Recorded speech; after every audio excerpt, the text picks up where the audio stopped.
Lindur më 15 prill 1918, Ibush Ademi nga qyteti i Shkupit është banori më i moshuar në Maqedoninë e Veriut. Ajo më koni halit shumë, kur kon fillu me punu me zheleznicën.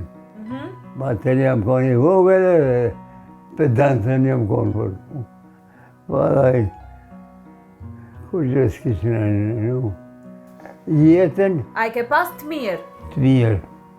Dujoja që ma mirë, gjithë shka ki shoshni, ki të gjithë të afru shumë nganë, këto pak dhe shka si tegër. Kujtesa e tij është e turbullt, por në frekuencat e qarta kujton periudhat e jetës, martesën, fëmijët, edhe në moshën 107 vjeçare, dashuria për gruan e tij, tashmë të ndjerë, vazhdon të jetojë ngrohtë dhe plot kujtime. Kush e gjeti?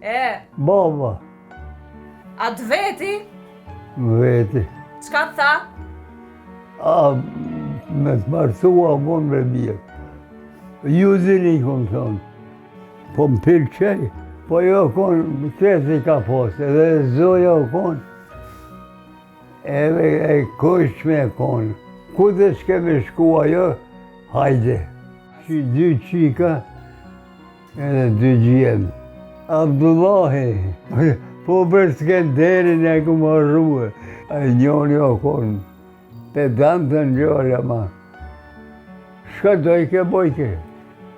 Me vesh, si thonjë, të dish që të kryet. Panoronin e matmirin e Vlade Harova, shumë e ngushëm e ashton. Suzone bre, po dhaj qikat më të njëra. Shka kështë e diçka, shka po të hynë, shka po të uhet. Fëmijët e tij tashmë kanë ndërruar jetë dhe për Ibushin kujdesen me shumë dashuri fqinjët e tij të kahmoshëm. As konë se konë temin. Gjatë gjithë jetës, Ibushi ka pasur një dobësi të veçantë për kosin. Një zakon që nuk e ka lënë as në moshën 107 vjeçare. A kosin e kom marat.